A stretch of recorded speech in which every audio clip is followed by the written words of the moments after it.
Hi guys, so today I'm going to be doing my January wrap up, showing you all the books that I read in the month of January, and I think there's something like 16 books in here, so I'm just going to get straight into it. The first book I read was The World's Most Evil Psychopaths Horrifying True Life Cases by John Marlone.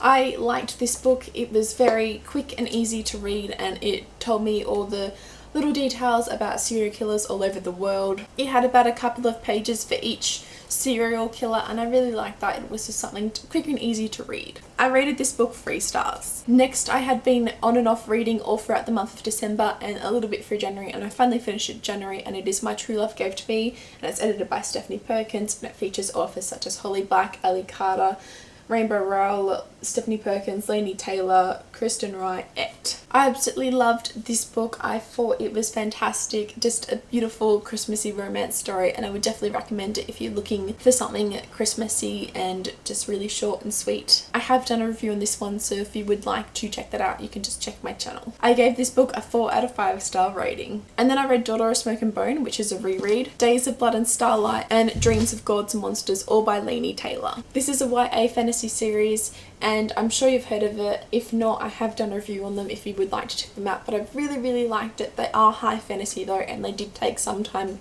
getting into. I rated each book out of the series 4 out of 5 stars. Then I read Wings, Spells, Illusions, and Destined, all by April and Pike. This is a YA fairy series, and I did really enjoy them. I rated this book 3 stars, and then I rated the rest of them 4 stars. There will be a series review of this coming out, but basically it is about a girl named Laurel who has never really fit in, and then one day she finds this sort of wings growing on her back. I've never really had much luck with fairies books, but for this series I actually really did enjoy it. And then I read The Cry of the Ice Mark, which I don't have with me because I was lending it from a friend, and The Blade of Fire by Stuart Hill.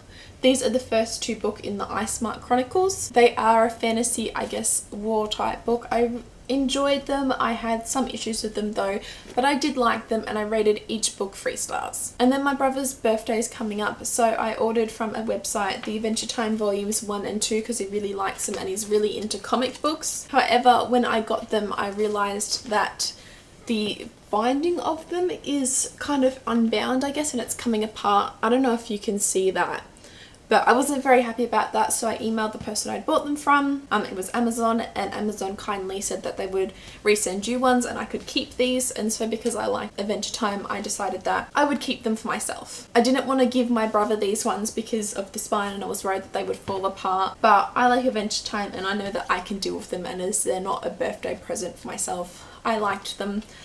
So I read them. I found the first volume a little bit over the place, but it got better, and the second volume didn't have those issues at all. If you like comic books and Adventure Time, I would recommend these ones. I liked them.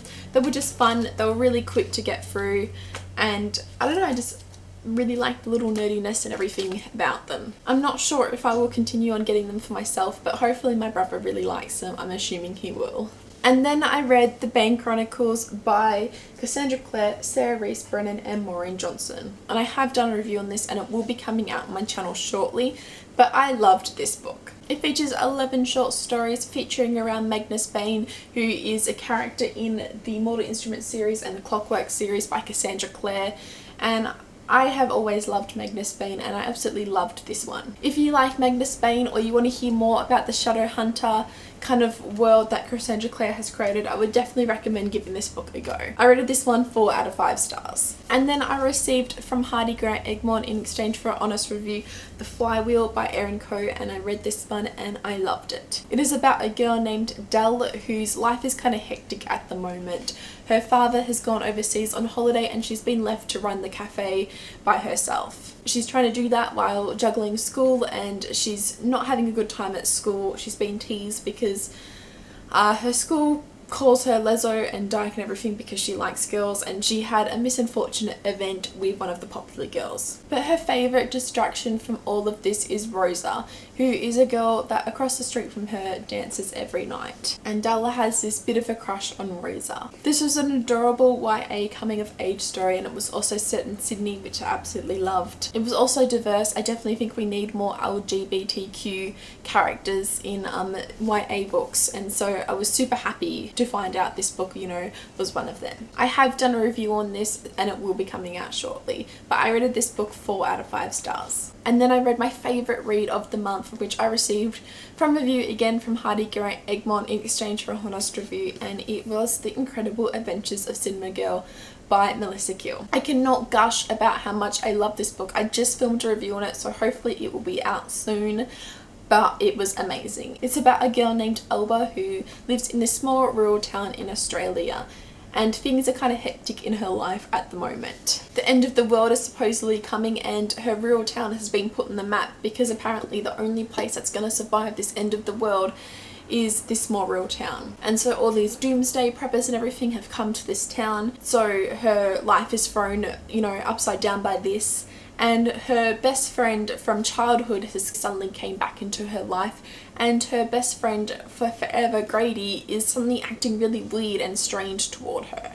With all of this going on, Alba also has to decide what she wants to do because she's just finished school, and whether she wants to stay in this rural town or move on to other towns and bigger places. This book was so relatable and funny and quirky and original, and it's like nothing I've ever read before, and I loved it. I would definitely recommend checking out the review when it's on my channel, but I highly suggest you check this book out because it is one of my new favourite books. I of course rated this book 5 out of 5 stars. So these are all the 16 books that I read in the month of January. I'm really happy with what I've read.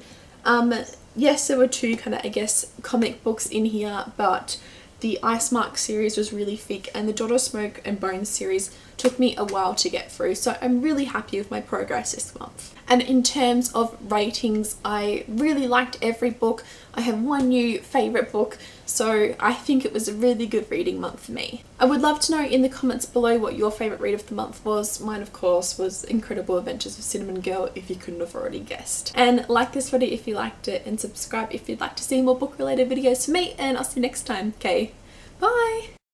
Holy shit, they're heavy.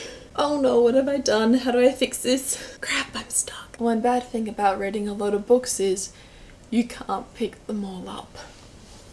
No, don't follow me, please. If you ever make booktube videos, you know the struggle of trying to create a thumbnail, because the struggle is real right now. Oh.